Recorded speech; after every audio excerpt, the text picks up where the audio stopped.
esse é o canal Ótimo Juro, eu sou a Gabriela e no Fala Bibliotecária de hoje eu estou aqui para conversar um pouquinho com vocês sobre a história da biblioteconomia. Claro que de um jeito resumido e bem pincelado, senão a gente vai ficar aqui muito tempo, mas tô bem feliz de trazer esse vídeo pra cá, já era uma coisa que eu queria ter gravado há algum tempo e esse vídeo está também começando com uma série de vídeos históricos que eu quero trazer aqui pro canal. Não em sequência a partir desse, vão acontecer aí em momentos diferentes, mas é um projeto que eu já tinha há algum tempo e que eu estou pretendendo dar início a partir de agora então. Bom, gente, a história da biblioteconomia começa mais ou menos com a Biblioteca de Alexandria em 288 a.C. A Biblioteca de Alexandria tinha como objetivo reunir e organizar todo o conhecimento documentado no mundo. Era um objetivo bem ambicioso, mas eles tinham ali um jeitinho para conseguir toda essa documentação, e uma dessas formas era que todos os navios que parassem no porto de Alexandria ficavam interditados ali durante algum tempo, o suficiente para eles fiscalizarem e verificarem todo o navio à procura de documentos, tudo que tivesse de histórico, de história, de qualquer coisa dentro daquele navio era então emprestado para a Biblioteca de Alexandria, e aquele navio só poderia ir embora depois que os copistas copiassem tudo que era de interesse deles e fizessem então uma cópia para a biblioteca. Isso é bem legal porque eles já anteciparam aí o comute de informações, a troca e a disseminação e tudo mais, bem legal. Depois da Biblioteca de Alexandria a gente pode mencionar também na Idade Média as bibliotecas monásticas, que começaram a entender que conhecimento era intimamente ligado com poder, então começaram a reunir todo o conhecimento possível, claro que mais ligado sempre à religião e coisas religiosas, bíblicas e afins, mas já começaram com essa ideia de reunir informações, reunir conhecimento também. Claro que naquela época esse conhecimento era voltado para o clero e para a nobreza, e aí eu posso citar para vocês uma obra que fala muito sobre isso, que é nada mais, nada menos do que O Nome da Rosa, que fala sobre essas intenções das bibliotecas monásticas de serem grandes bibliotecas, de reunirem todo o conhecimento possível, de trazerem obras de outras bibliotecas também com os copistas. Isso tem no Nome da Rosa, quem leu, quem viu o filme pode lembrar disso. Então é uma época que tinha muito disso, de fazer obras muito bonitas, quanto mais bonito o livro melhor, quanto mais refinada a arte melhor. Então foi também uma época de refinamento de livros e de bibliotecas, o que é bem interessante porque a gente vai vendo no desenrolar da história, e é bem bacana porque a gente tem aquela coisa de um livro como uma obra de arte, todo o cuidado, toda a finesse, né, de se copiar um livro, de se fazer uma obra, e aquela competição que tinha entre as abadias aí de terem os livros mais bonitos, os livros mais refinados, os livros que tinham mais preciosidade, escritos em ouro, escritos em tintas especiais, em papel especial, enfim, tudo isso. E depois a gente vê na época do Renascimento, um boom das bibliotecas particulares. As pessoas começaram a adquirir, começaram a ter as suas próprias obras, a ter seu próprio acervo, a montar aquelas bibliotecas super lindas que a gente vê aí em filmes e tudo mais, dentro de mansões, que era também uma coisa chique, era uma coisa que dava status, dava poder. E com essas bibliotecas particulares e todo esse boom de espalhar o conhecimento para fora das bibliotecas monásticas,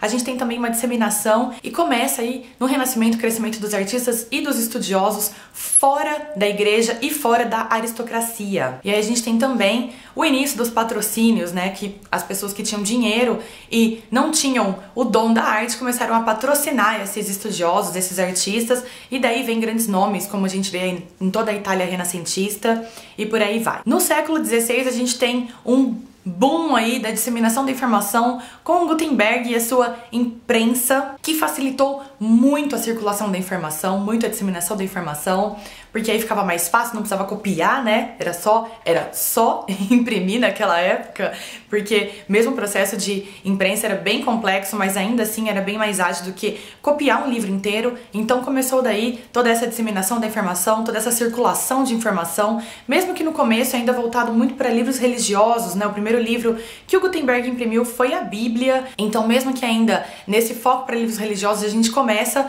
a ter aí uma disseminação que já é interessante, uma facilitação de acesso, e disso no século seguinte, no século XVII, a gente começa a ver o surgimento das bibliotecas nacionais, que eram já bibliotecas mais estruturadas, maiores, com o objetivo mesmo de atender ao público, mesmo que não fosse ainda naquele momento o grande público, porque na verdade Se a gente for pensar no século XVII, o grande público era até mesmo analfabeto, mas mesmo assim a gente pode pensar que eles já estavam tentando aumentar a circulação da informação e poder oferecer acesso para mais pessoas possível. E daí a gente tem a primeira obra que foi totalmente dedicada à organização de bibliotecas, que é do Gabriel Naudé. Não sei se eu estou falando certo esse nome, porque é francês, então não sei se é Naudé, enfim, mas a obra aí do Gabriel, que foi totalmente dedicada então a organizar bibliotecas. E nessa mesma época, com a Revolução Francesa, toda aquela agitação cultural e tudo mais, a gente tem o início das publicações das primeiras enciclopédias. Então até então não existiam enciclopédias,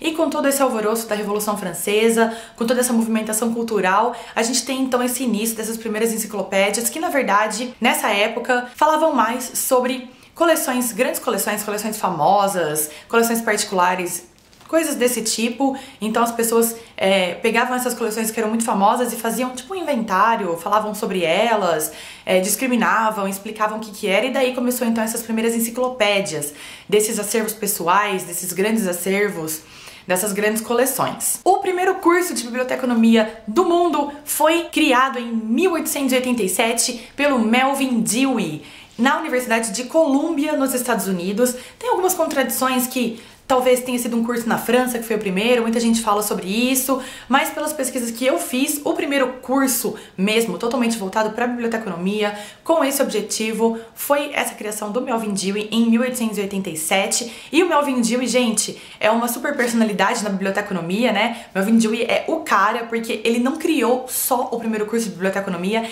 ele foi fundador também da American Library Association, e ele também foi um dos fundadores do primeiro periódico da área, que é o Library Journal, e ele também, não acabou, gente, não acabou, foi o criador da CDD, Classificação Decimal Dewey. Então o cara produziu super, né, tipo, abriu os horizontes da biblioteconomia. Ele também criou uma empresa que era especializada em móveis, materiais, tudo que era ligado a bibliotecas. Então assim, o cara tinha o tino pro negócio e fez a área andar bastante aí, né, entre os anos de 1885 até os 900, enfim. E ele também foi uma das primeiras pessoas que admitiram mulheres trabalhando com biblioteconomia em bibliotecas. Inclusive a esposa dele foi uma das primeiras bibliotecárias do mundo, enfim. Um precursor, com certeza. Na Europa, com todas essas controvérsias de escolas de biblioteconomia, quem começou primeiro, quem começou depois, pelas minhas pesquisas eu vi que a mais antiga é da Universidade de Barcelona, e esse curso foi fundado em 1915. Tem algumas informações que dizem que tem um curso de biblioteconomia na França desde 1912, mas ele não era bem um curso, ele era mais algumas disciplinas, algumas coisas assim, que eram voltadas para a área de biblioteconomia, mas não era exatamente um curso de formação de bibliotecários. Então por isso que ele não está entre os primeiros aqui. No Brasil, o primeiro curso de biblioteconomia foi oferecido pela Biblioteca Nacional do Brasil em 1915, e ele também é um dos primeiros cursos de biblioteconomia do mundo. Mais pra frente, se eu não me engano, cerca de 1937, alguma coisa assim, também foi criado um curso de biblioteconomia em São Paulo, que inclusive teve a participação do Rubens Barba de Moraes, que é uma figura também muito importante na biblioteconomia. Não vou me estender aqui falando muito sobre ele, mas pra quem quiser depois, dá uma jogadinha no Google e procura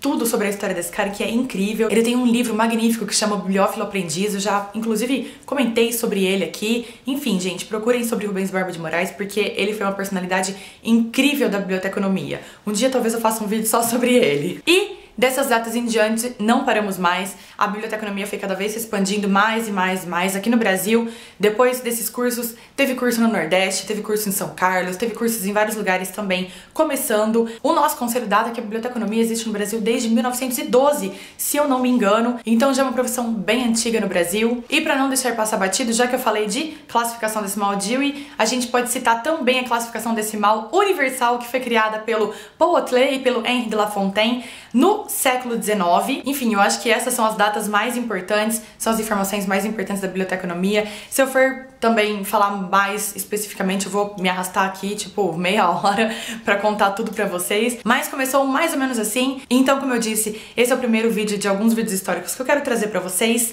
Estou preparando algumas coisas bem legais também pra gente falar sobre história de biblioteconomia, história dos livros, história de bibliotecas, muita coisa. Espero que vocês tenham gostado dessa pincelada que eu dei. E se você ainda não é inscrito no canal, não deixe de se inscrever para não perder nenhum dos meus vídeos.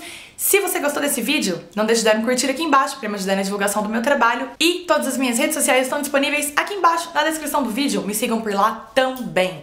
Vejo vocês na próxima. Muito obrigada. Tchau, tchau.